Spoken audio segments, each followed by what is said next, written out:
Hello, and welcome to another episode of Midnight Cinema. I'm Art Hennessy here in San Diego. And I'm Erik Rodenheiser in historic Salem, Massachusetts. Ooh. I know.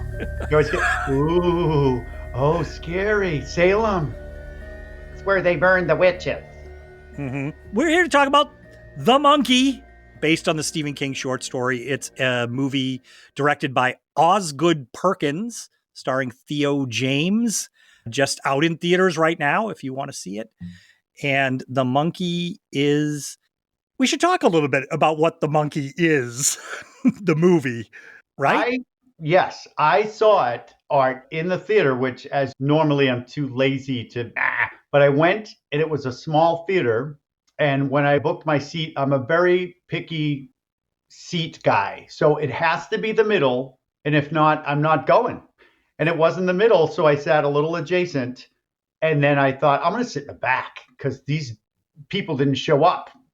But they showed up. So I sat second row like this. Like I was way back and I loved it. I reclined and I was like, this is good. So the monkey was right in my face the whole time. Yeah. So you saw it with a pretty packed audience, right? You saw it with a full house. No, 100% no. There was like nine people. Okay. I saw it with a little bit bigger of an audience. And the reason I was asking is I was wondering, and we can talk about this a little bit as we go on, is this a movie that plays better, would you think, with an audience that would be bigger and laughing and into it? Do you see what I'm saying? I was wondering if this is a movie that's going to go over as well if you're in the theater by yourself or you watch it at home by yourself. Yeah, I like it when the theater's empty because I don't care what everybody else thinks. But I will say with this movie, with the small amount of people there was a lot of reactions and spoilers. There's going to be spoilers. Just yes, FYI. We should say that. Yes, we're going to talk about the movie. It's best enjoyed if you've seen the movie already. So Erik and I are going to be talking about the movie. We're going to talk about things in depth, and those may be parts that spoil some things for you. If you want to go in clean, then go in clean. Wait, I thought, so we're not talking about monkeys in general? I was No, we're going to talk about this specific monkey and what he is. Got it. This movie, I went in, I hadn't watched the trailer, and I had not really read anything about it. I did know the Stephen King story. I'd read it years ago, obviously back when we were all reading Stephen King when we were younger, back in the 80s. And I had read that story. I had vague memories of it. So at the opening, did not know what I was in for. I did not know exactly what was going to be happening. And right from the start, I was a little keyed in by Adam Scott comes into the movie as opening as a pilot in a flashback scene. And the way he was styled and the whole scene that plays out, the very first scene, I started to go, okay, this isn't a horror movie. This is something else. I don't know what your feeling was. Yes, I felt the same way because like you, I don't like seeing trailers for movies because it basically tells you the whole movie. You're like, here's the scariest part. Blah, blah, blah. And I knew it was a horror movie. And I like Stephen King. I like monkeys. So Stephen King and monkeys, great.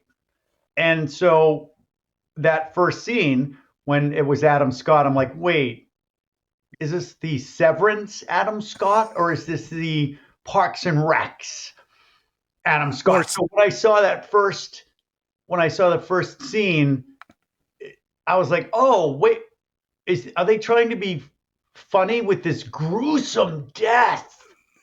Yes. It was pretty gruesome. I mean, it's gruesome. Intestines spooled out. It is very gruesome, but also styled in a way that's pretty funny. They're clearly going for a little bit of a comedic vibe right off the top. You just sense that, okay, this is going to be funny. And even funnier, I'll bring this up. My with the way that the death happens has a Rube Goldberg type contraption thing to it, and immediately started thinking of Final Destination movies. That's immediately what I started thinking of. And Yeah, I okay, agree, because when I was watching it, the more death they did, I was like, wait a minute. Okay, this is you're going to die this way, but no, you're not. And I thought they borrowed from that a little bit. So I'm going to tell you first that I liked it, but I wasn't pleased that it was more of a dark comedy. okay. I was like, oh no, they're just gonna like gruesome death is funny. Huh. I just didn't, I was like, is that all you guys got? It's to not to spoil too much for people who are watching. I guess they've already seen the movie, but that's all they got. I will say, Eric, I think that there's fun to be had with some of this stuff that they're doing, especially one death in particular that I think would have worked really well in 3D. I think the one I'm talking about, and it deals with an air conditioner in the pool. Oh, I will point out that there's tropes for a horror movie that I expect sometimes. Yes. I'm like, I expect to see there's the jump scares, and I expect to see just because it's always been there, a person in a state of undress. And I was like, this movie has no room for that. And what do they do? Inexplicably, a like just extremely attractive female appears and then is swiftly destroyed amazingly. And I was like, oh, there it is. There's the Yes. And and you can tell the director is clearly on your wavelength. He knows what you're expecting. And so he's putting that there and then having fun with it after he's presented it to you on the screen. And that was a little bit of what was interesting to me about the movie was I got once you get hip to it, that's what's going on, that okay, I'm going to give you this character who after a while in the movie they introduce characters and you clearly know this character is dead, is going to be killed any second. For instance, there's a realtor that shows up to help late in the second half of the movie, and she's just a complete character, right? From the way she's stylized to the way she talks, everything. And I was like, okay, any minute now, she's going to meet her death. And yeah. she does spectacularly. But I did think that the movie just that was its one gag throughout the movie. And I don't mean, and we can get into this a little bit, that the movie didn't have something that it was trying to say and themes underneath that it was clearly connecting.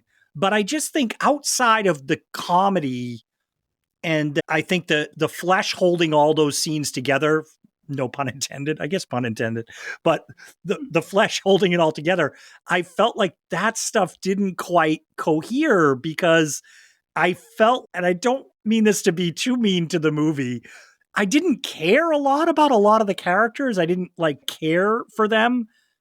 Yes, yes. First of all, I will say the realtor. I don't know who the actor is, but I'm an improv person. I love improv, and I can always tell. I'm like, oh, they let this person have some fun with this scene. And when she was Yes. presenting her card, and she's, oh, you don't want the card? I'm like, this is great. This is improv.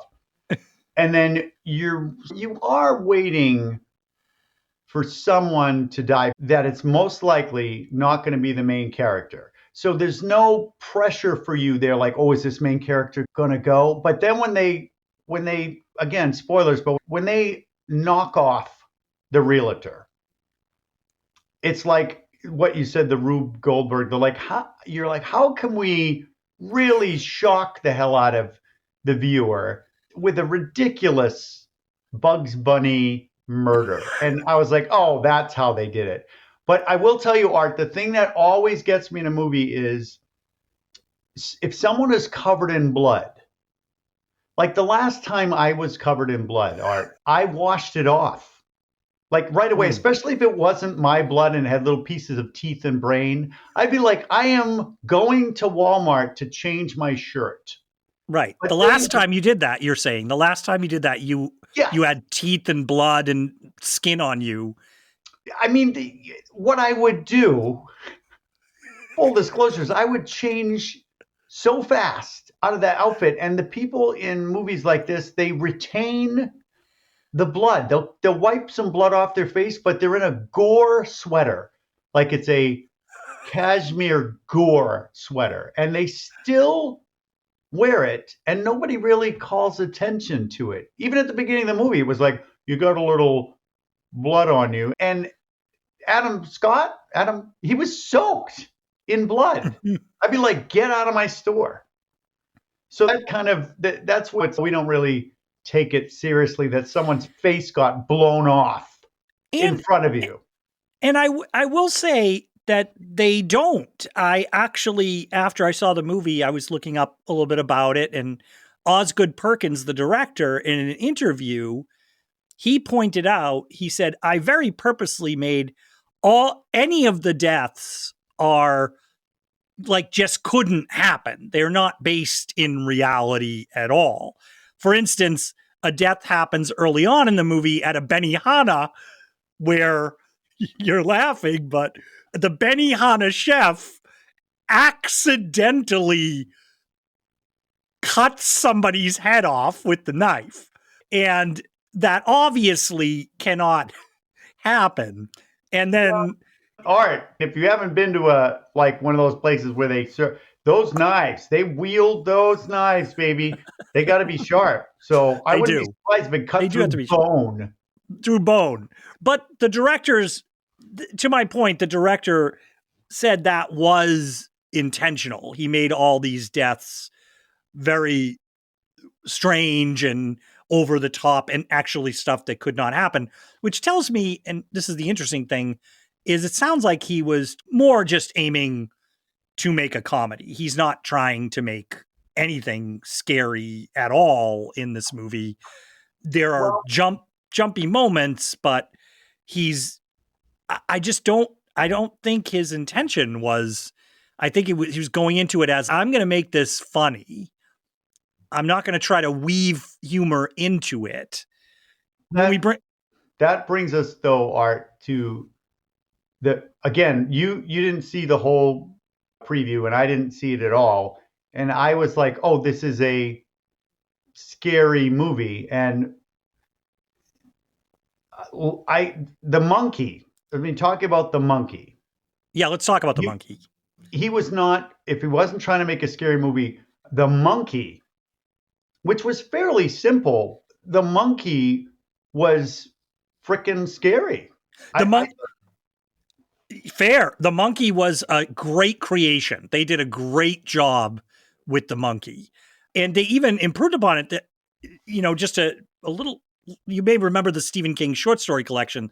It has that monkey on the cover with the symbols, right? It has the symbols, but they use drums in this movie.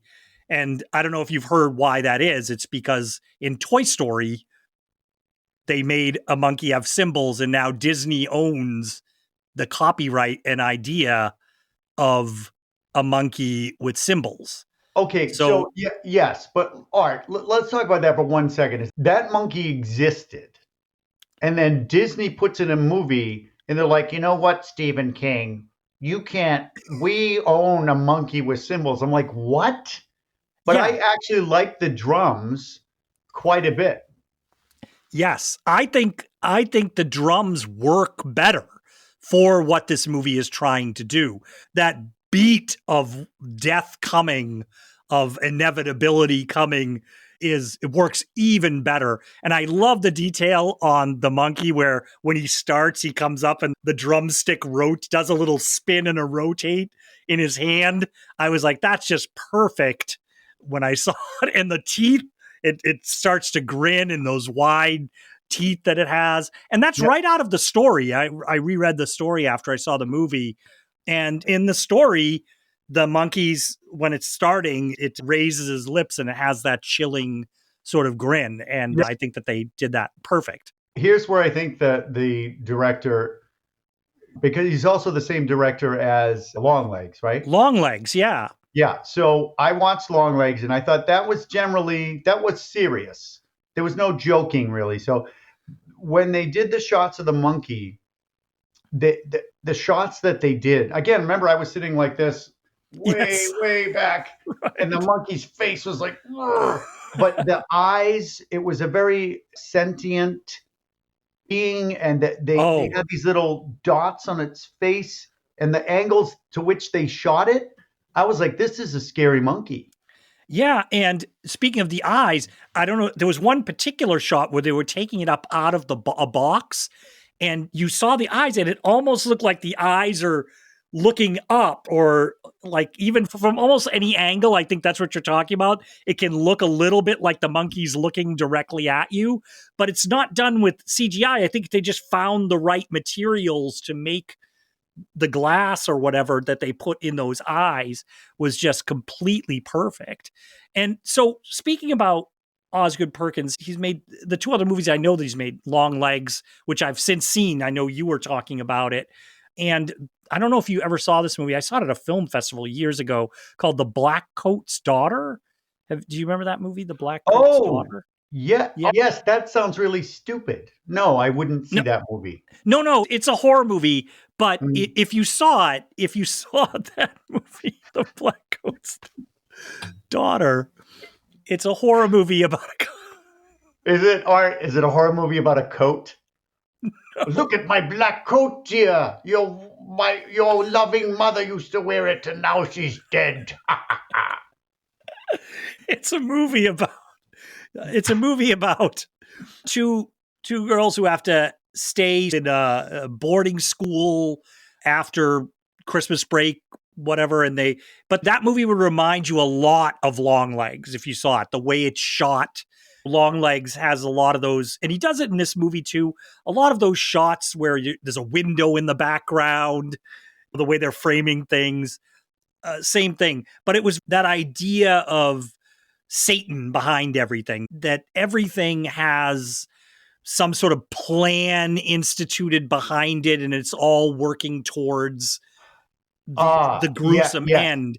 And yeah, yeah. this movie, I think, is this. It's not as those movies. I think he was going for Black Coat's Daughter. It's a horror movie. If you watch it, you're like, okay, this is a horror thriller. Long Legs, as you pointed out, how much of a percentage would you say it's a straightforward thriller horror movie? Then there's that Nicolas Cage aspect to it that kind of goes off on its own a little bit, and you know it's Nicolas Cage once you catch on, and he's doing his Nicolas Cage thing. And I'm pretty sure now, after watching this movie, that the director was totally in on that. He wanted Nicolas Cage doing his Nicolas Cage thing in kind of over the top funny ways.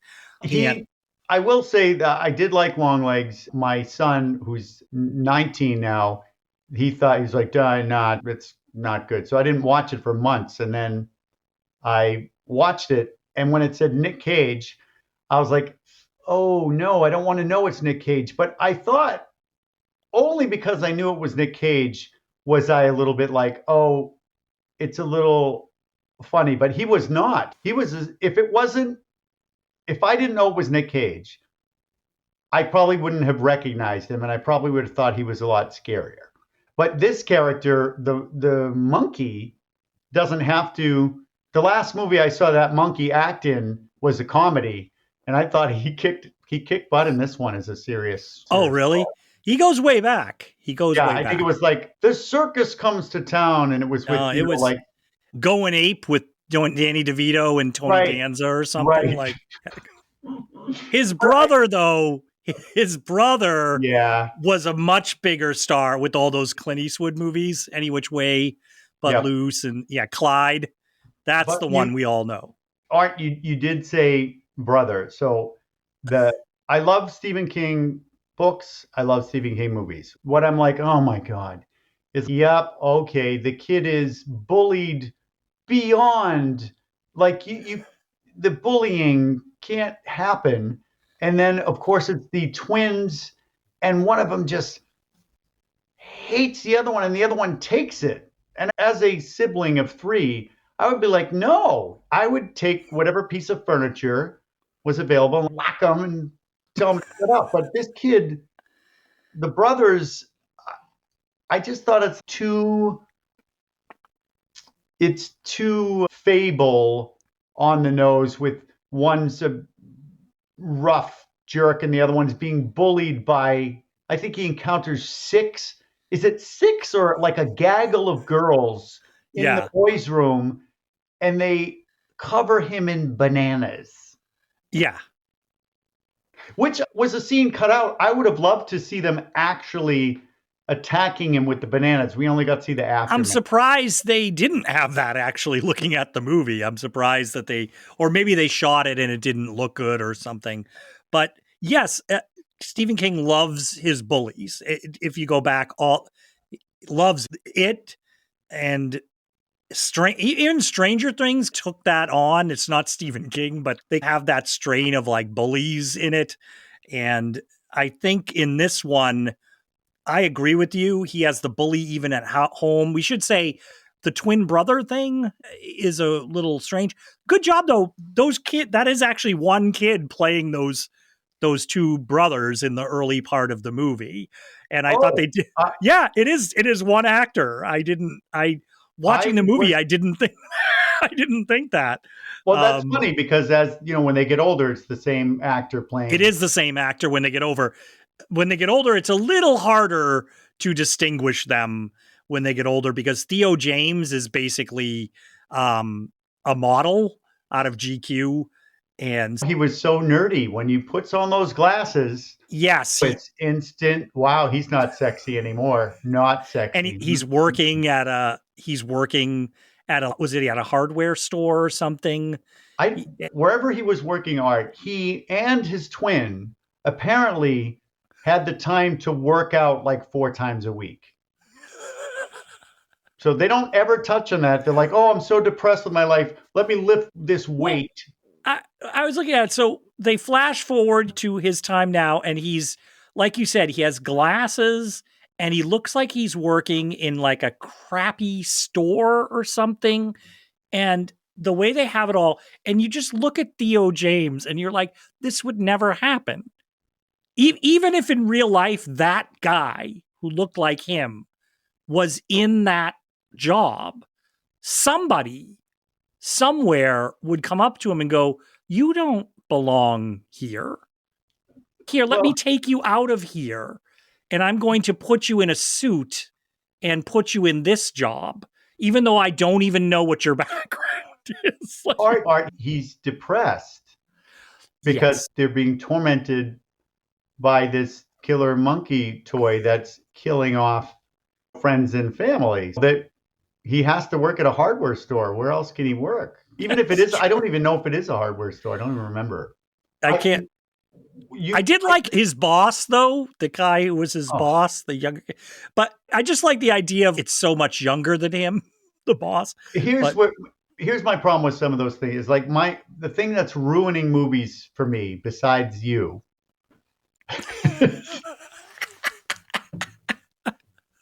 besides our conversations, right? It's just I'm just ruining the whole cinema for you with our conversations about movies. no, it's cinema sins where they just point out a lot of things in the movie, and especially when they say skip. And I found myself in this movie. I'm like, I don't need to see this. This scene is not important. Let's skip it. I 100% agree with that. And then the again, I wanted it to be because the monkey was so scary, and you're wondering, oh my gosh, what's going to happen next? with the monkey, I wanted to see more of the monkeys like in your face. Like some of the scariest moments are when you see all of a sudden they try to, it's like the cat came back. They try to get rid of the monkey so many times and it keeps coming back, even if they, but when you see it's back, like it's outside the window and then you turn around, it's in the house. I'm like, ooh, scary. And then they make a stupid joke about something. And I'm like, what? Pick one. Pick whether or not you want to scare us and then do it, which they could have, or just be stupid and funny and show us unnecessary sometimes gore. Yeah. It But I think, Eric, that's what we were talking about to get back what we were saying at the beginning. I think that's the only trick the movie has is the gore. I think that's why it keeps going back. For some reason, it doesn't, the decision was to do it that it's a gore comedy dark thing. They decided that everything else was secondary. So it all seems pieced together hastily and things. Like there are themes. Like I do want to say the movie tracks with what the elements of the story are as well. Not the narrative elements, but it tracks with the thematic elements. So you have the boys, they're getting to that age, they find the monkey. One of them wants the playing cards that are nudie playing cards, right? Sex. The other one is fascinated with this monkey, which turns out to be death. So sex and death coming at that age where you're starting to realize both are happening in the world. And then the mother has a strange, rather funny monologue where she tells the kids, everybody's going to die. And I did laugh when she started going, you're going to die. Everybody you know is going to die. Everybody, all of us. And some of us are going to die in our sleep and some of us are going to die. Now, I will say this. The problem I had though, is I felt like they weren't right coming from the characters when they were saying things like that. One exception, the uncle that they go to live with when he sits next to him on the stairs, who, by the way, that is Oz Perkins. That is the director of the movie. wait, what? Yes, that's him. I thought the uncle was, I forget his name now. He was just in the remake. No, not the Shining remake, but he was the guy that was popular in the 80s. Oh, no, he was E.T. Henry Thomas. I thought it was Henry Thomas. Oh, no, it's Oz Perkins was the stepfather. It was actually him. I'm disappointed. Oh, you are? I'm a little upset now. But that was him. But I will say that was one of those moments that worked with the character. And also it was a moment where you were connected to these two kids. Their mother has died and they are now having to go live in this strange place. And the uncle sits him down on the stairs and basically tells him, your aunt and I, we never wanted kids and don't want to, and we're probably not going to do that good a job, just to let you know. Yeah. And it was so good and genuine, but contrast that to funny, but the priest gives that eulogy. All right, when you saw that, when the priest was giving the eulogy, I thought, did the other priest call in with COVID? And then this guy what was that all about? Correct. That you hit the nail on the head, Eric. It's like the way to think about it is that scene needed a setup, like you just said. We needed some bit of something that would help us enjoy that more. Like my audience laughed during it because I think the actor doing it was comedic. I think he has an energy that's rather funny, but it wasn't real. That's the difference to me between the funny thing on the steps with the uncle and then something like that. They just weren't connecting to me in that way. I think I don't know why that scene was in there and why they chose to let this guy I felt like he was riffing, like he was improvising, and it wasn't interesting to me. The part that was interesting about the funeral was when the kid stands up and he's, Mom, get up. That crushed me. I'm like, oh, so they can do this, but yes, they're choosing not to. So again, I liked the movie, but I not knowing, I guess if I had known it was a horror comedy, I might be a little bit more, oh, okay. But there were so many points where I thought, oh, this can be scary. And then they just make some joke. Yeah. Everybody seemed to be the same type of character, like a Marvel superhero. They're all the same. They all have the same traits. I'm like, can you not think of anything else? They all start talking the same in Marvel movies after a while. It's if you just looked at the script page of a Marvel movie and took the character names away, you'd be like, who's Yeah. talking? Like Who they is it? all have that quippier dialogue that they're doing. And this was the same. I agree. The characters, but I'll also say this, that the movie doesn't want to be anything more, I think, than what it was. I think I get this feeling he just, even from reading things he said, this is the movie he wanted to make. It wasn't like he was trying to make a movie that had some resonance or some deep feeling. I think he made what he was trying to make. And his statement is what the mother says in her eulogy. I think that's his thesis statement for what he's doing is the world is just, there's no order to it. And everybody's going to die, which this is legitimate.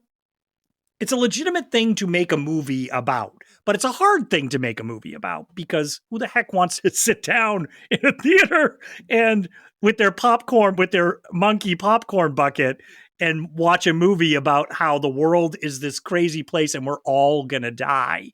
And the ending scene, I don't know if we haven't talked about that yet, Oh the my very gosh. ending That where the apocalypse is basically happening all over the place. But this, right? well, yeah. And Okay, here's the if we're gonna go there, I what I thought was scary, the what's the name of the you're so good at this art and I suck at it, is what is the name of the actor who's the lead? Theo James. Theo James Hardware Store God. Okay, yes. So when he is lashing out verbally at the monkey, he's like, why are you? Because he wants to kill his brother. And when you turn the key, apparently they seem to think that when you turn the key, you won't ever die. Right. So it's random because the monkey is inherently, like you said, I'm just going to mess with you guys and not ever give you what you want. I'm going to do whatever I want. But he is yelling at the monkey, and then the monkey, which it's never done before, it starts pounding on the drums like viciously. Da, da, da, da, da, da, da, da. And I was like, oh my God, what's happening? And then the world, I don't think it's the world art, to be honest, but I think in the town, Oh, okay. Yeah. Maybe. disaster or anything around the town, disaster happens.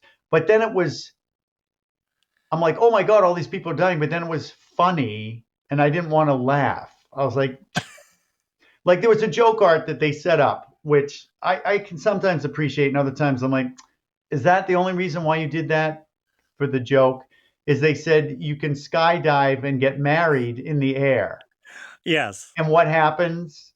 A corpse bride falls through the Yeah. ceiling. Right. And then the main characters come up the stairs and pay no attention to two spooning corpses. Like they don't even look over and go, "Oh my God." They just, Yeah. "Oh, geez, they're dead."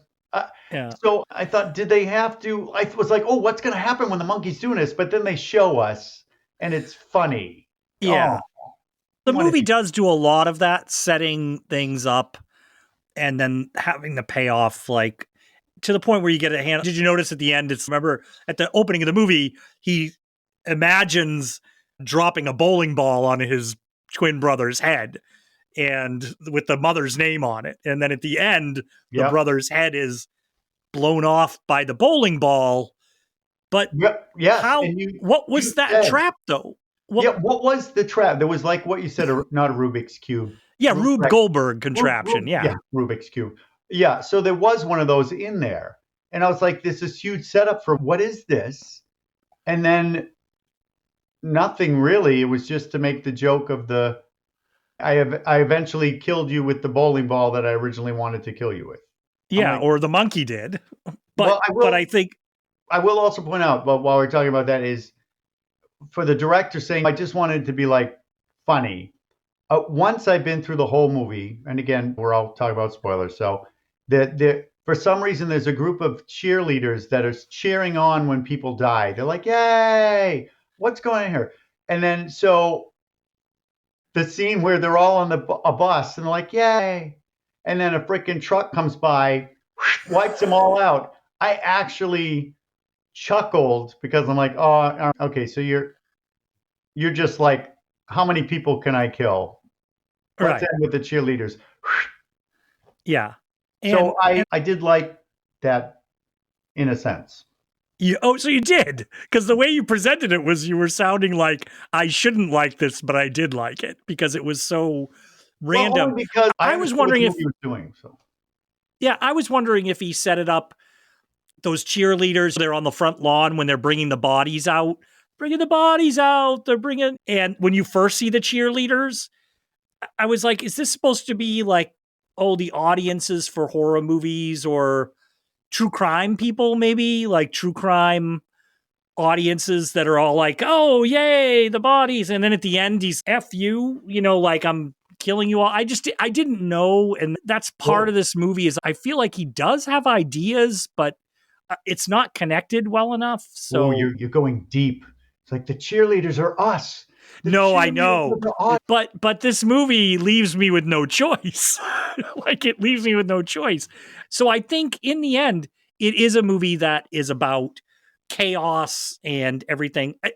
We should mention, I did read about this. Oz Perkins' dad is Anthony Perkins, the actor who died of AIDS because he was a closeted gay man all his life.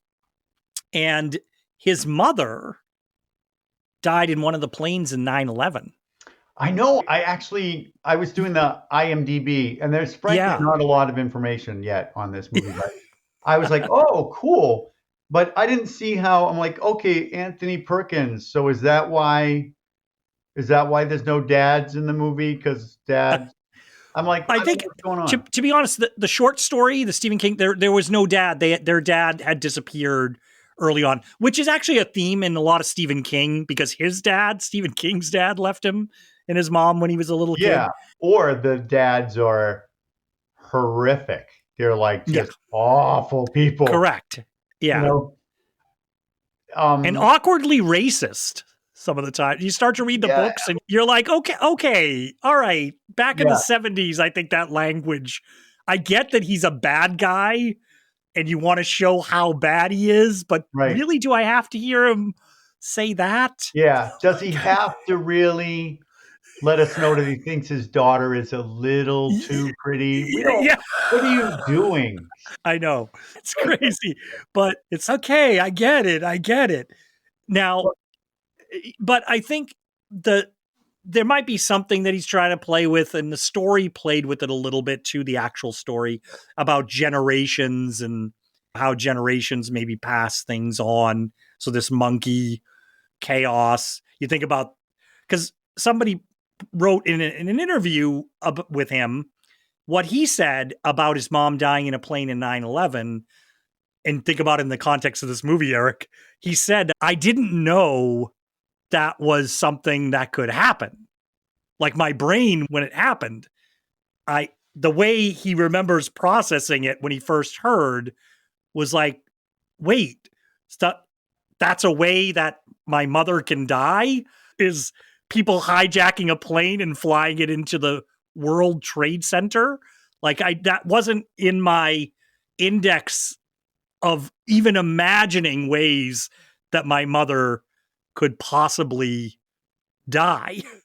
Yeah. And so When you, sometimes, if it's a movie I don't understand, for example, if I'm watching a movie and I just was like, I don't really get what happened, I have to find out. So I watch like something movie explained. And then I go, oh, okay. And they don't really explain it. And I'm finding out that I don't have to really know all the answers. And what I liked no, about this movie because he's probably killing off all these people because if his mom died like freakishly, he's like, how else can I freakishly kill people to show you that it's Correct. safe? Yeah. But the monkey, it's never explained what the monkey is, where the monkey came from, what the purpose of the monkey is. It doesn't really and I do that, and I liked it. I like the fact that we don't know how, why, or where the monkey is. And the little thing I always liked, I thought that it was cute on the box. Now I'm forgetting what it said, but they switched the words around. It was rather than lifelike, it was like life. Like life. Yes. Yeah. Also, did you catch the name of it? If you really think of the movie, it is the organ grinding monkey. Is the what the name is on the front, and it's like life. Yes. Now, I agree too. I'll totally agree with you. I liked the idea of, and I like that in the story, the original story too. You just don't know what this is and how it just appears. You get rid of it, it appears, it's back. It just never leaves you, and you're not going to get rid of it. But Now, also, if you don't, in the book, when you read the short, I almost read the short story and then I yeah, decided to scroll Facebook instead. But I, not a good choice these days, but that's no, fine. no, I'm just watching reels now, like Okay. reel. But at the end of the short story, do they just take the monkey and keep it? Actually, I just read it the other night, but it ends with him trying to drop it in the bottom of a lake, in Oh, the deepest part of a lake. And while he's trying to do it, the monkey starts drumming and a big clouds come over and the lake gets really thick and the boat is basically falling apart as he's trying to get back to shore. He drops the monkey way down in the deepest part of this lake, hoping see nobody will ever find it again. And he gets that back to art. shore, but in the end, he's always imagining somebody fishing and pulling it up. See, You see what that's I what mean? why, for example, would that not be in the movie? They throw the monkey down the well and you find out one of the kids fishes it out or goes to fish it out and it's gone. He just finds the key. But I'm like, the idea that you're throwing it in the lake and you leave it there and you don't know if it's ever coming back. I like that. I don't like the idea that it could the drum on its own because you technically have to wind it. But their choice was to keep the monkey, but I guess so long as you don't wind it, then you're They, okay. I guess they think that's the safest way to do this. And I think that's a parallel, possibly, if you look at it from the maybe generational trauma angle. You could look at it as, all right, we're not going to ever get rid of this generational trauma or these bad things that have happened to us. But if we acknowledge them and just keep them aside, we'll have more control over it. In other words, the idea of if you take it and you just push it down and try to get rid of it, right? It might, as the Simpsons had that old joke, then you end up punching the referee at the Little League game. That's what ends up happening when you try to stuff it down. What did Homer say? Remember when Daddy punched the referee? That's what happens.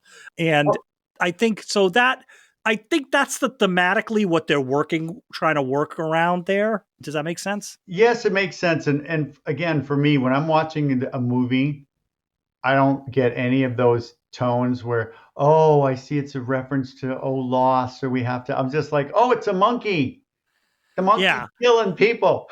My problem is I watch movies and I'm constantly thinking of those things. But this movie, I think, to be honest, I'm saying that, Eric, but I think that's very secondary to what this guy was trying to do with this movie. I think he's trying to have a good time, trying to make a movie that he wants that, oh, from the audience, that explosion of laughter. And which I remember at the beginning, I wanted to talk to you about my audience, pretty full audience. This movie played like It was crickets. Something about this movie, the audience I was with, I don't know if they came to see a horror movie and were just really confused, but there were parts that I was giggling or probably like you chuckling or oh when things would happen, and they just it was dead. So that was why I was asking you what your experience was with your audience, because I actually had a weird effect of thinking that this audience maybe is affecting my enjoyment of it. So I didn't, do you see what I mean? Like I was Oh, starting to feel, I was starting to feel a little, I don't want to be like Robert Mitchum or Robert De Niro in the Cape Fear at the back of the movie theater going, ha, ha, ha, ha. I just felt a little weird. But the movie's doing well in theaters. It's making a lot of money. A lot of people are going to see it. So it's a good movie. It's just, I think really you need to know that it's a horror comedy going in, and then you can appreciate it more. Maybe my small audience, two people were just busting a gut. oh And yeah. speaking of busting a gut, Mm. a lot of gut busting. I'm not a fan of, I don't like, I can't watch Art the Clown, like the Terrifier. I can't watch that. So we can't review it because I just can't stand when people are being torture killed. But this Yeah. one wasn't. It was still a plentiful amount of gore, but they weren't being tortured. So I could And it is sit through that. interesting, Eric, that you say that in that on that thought, that interview I said I saw where he was talking about how the kills were very silly, like he intentionally, he specifically called out the difference between the type of thing you would see in Terrifier and the Oh, type of thing he was going to. He literally name checked Terrifier in it. yeah. He said I think, Terrifier are fantastically gory kills, but that could in the realm of are in a realm of reality, whereas his, he said, are not. And oh, yes. I remember too when you're saying that is the kills were very creative. Or the guy you were talking about at the beginning, the young guy who was his boss, oh, with the vape, he swallows a vape, and I'm like, that's it. Why are you showing us this? Why do we even have to kill this guy? He's oh, and he's got. I thought you just well, I wasted my think time it's on that. it's interesting. I think as a side note, I think there were just moments where they just montaged a bunch of things together, and they probably don't have an unlimited budget with this movie. But I think you and I were talking about Salem's Lot recently, and we were talking about the book, and that's a very Stephen Kingish thing, right? Where he'll suddenly do a montage. I think you brought it up, where he'll talk about what is happening to everybody in the town. In Salem's Lot, you mentioned you like the part where it's you see them all at the beginning of the book, and then after they're all vampires, you'll see these montages. So I really felt that King influence where suddenly you're seeing the way the monkey has dispatched all of these people in a row. The one that got me, I don't know how it went for you, is it's so unexpected, a cobra coming out of a golf hole. I didn't care what my audience thought, Eric. For some reason, I busted out laughing because it made me laugh because I'm like on a main golf course, a cobra comes out and gets the woman in the throat. And, Yeah, and it and looked they fake, but like she was like and yeah, yelling and and they that was talked one of about them. it. They talked about it too. They're like, wait, a cobra? How many cobras are Are here? there And in I think Maine? the one person goes, just the one, I guess. And that was funny. But I But think overall, they just yeah, wanted to with that montage thing. I think they're like, okay, I want to do all these kills, but we don't have time. So we're just going to show people getting killed one after another just so we can do it. And for me, yes, sometimes like the guy that gets trampled by horses in a sleeping bag, right? yeah, I'm like, okay, great. We're seeing the horses trample. And then they describe what it looked like in a sleeping bag. So I'm like, great, that's all I need. But no, they have to open the sleeping bag. yeah. Guys, all right, you just told me I can use my imagination to find out that this guy looks like tapioca with spaghetti. Yeah. The line they used to describe it was probably one of the lines that was the most Stephen Kingish when they said it looked like somebody had tipped over a cherry pie tin.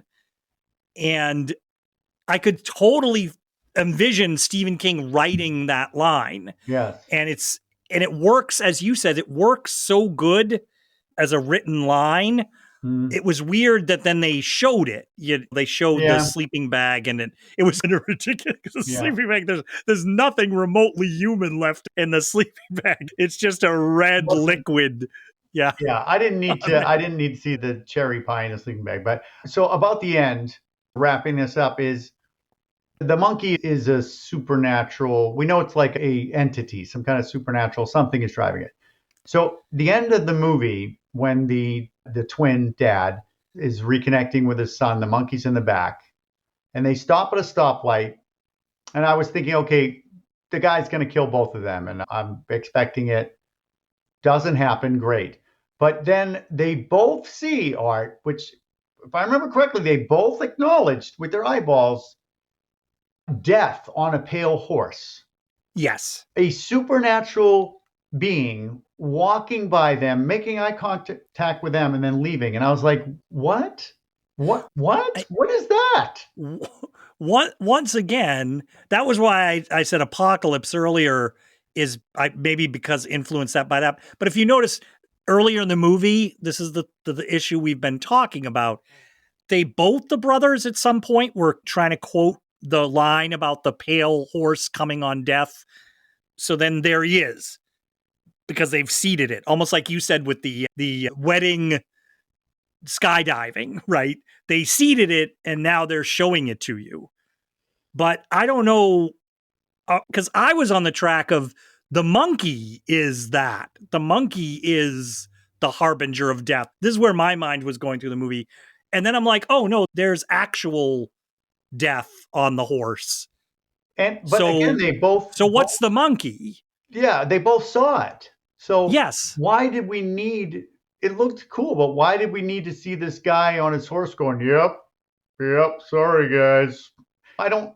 And they both saw it. So if the twin saw it and the kid didn't, I'd be like, okay, he's envisioning this. But that's why I thought it was great that they didn't end with that. They ended with the cheerleaders. Just to wrap up with death, I think we're supposed to get the idea that pounding that the monkey did, that real fast pounding, that unleashed just a lot of energy, and actually death has come to Earth. So I'll ask you, Erik, did you think when the movie ends that when they drive outside of this town that the entire country would just be crazy like this? Or do you think it's just this little locale? No, I don't think. I think if the monkey had that kind of power, it wouldn't be the same entity, because I think that this particular monkey entity enjoys the torment and the suspense of someone's going to die. But if they're going through and there's an apocalypse, I'm like, what is the point? There was another movie ended like that. I'm like, what? Why? Let's just keep it small. Don't have to go crazy. So like planes are falling and things like that. I was like, what? So this monkey has all power. It just doesn't use it unless it's pissed. If it hasn't had its nightly bourbon and ginger, it's all pissed off. I'm going to kill everybody. I went on an alcohol tangent there, but it's well, why? I think, yeah. So in the end, yeah, why? I guess that's what you're left with in the movie. So I'll ask you this. Maybe we should end this way. Would you recommend the monkey to people?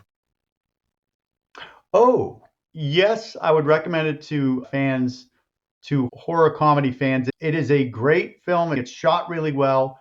It has good acting. It definitely has the terror of this monkey. It's just you have to know that you're not going to leave there going, oh my gosh, you're going to leave there going, oh, that was fun. Everybody. Yeah, I think so. I would recommend it, but knowing what you're getting into. It's a horror comedy, not tongue in cheek, but it doesn't quite take itself seriously. What Good about way to you, put Art? it.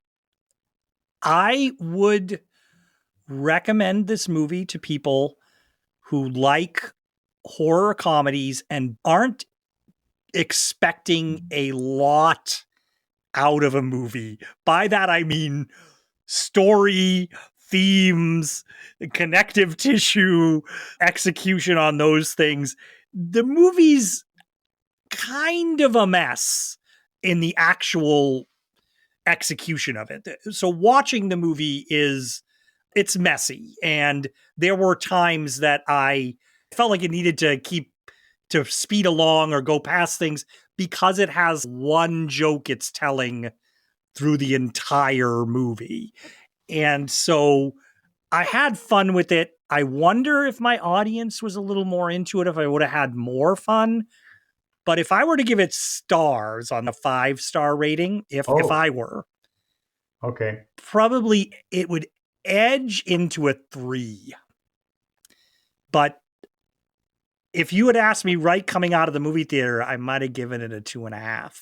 Oh, Yeah. see, the whole star thing, one is what jerk picked 5? Yeah. Give me at least 8 stars so I can choose. Oh, 7 is, but once you Yeah. get into the 3 range, you're not It's sure. tough. It's really tough. I'm not sure. So And I I, would and give it, I don't know if I feel like even saying that I'm being too hard on the movie because I enjoyed a lot of it. So that's why I say 3 stars. But I would recommend it. But if you're expecting, do not expect a horror movie. Oh my God. Yeah, that you'd be really and that's might be what my audience was experiencing. So yeah, I would anyways, say 3. I would say 3. See, I can't do 3. It would be like that's fine. 3.2 or 2.8. But I We would, should figure out a rating system as we go yeah, we should do forward. our own rating system. We We should should do do the, something like our own rating yeah, system and to go midnight, forward that would be more fair. Yeah. yes, midnight cinema ratings. Like how many Yes. popcorn kernels, how many sips of Diet Pepsi. What I will rate though, Art, is as we're closing out here is I know we're podcasting and we're also shooting video here, but I'm going to rate right now our video quality where if we're doing the 5 stars, I'm going to give you a 4.3. And for me, it looks like I was just in a hot tub with lobsters and I just got out. I look like one of the victims from the movie. Also, I will get some better lighting if we do end up Yeah. YouTubing this. I'll let you see it. And I want to thank everybody who's listening. We're going to be doing this regularly and tune in for more Midnight Cinema. Right, Yeah. Eric? And tune in and hi, mother. Have to say it. Okay. Good talk.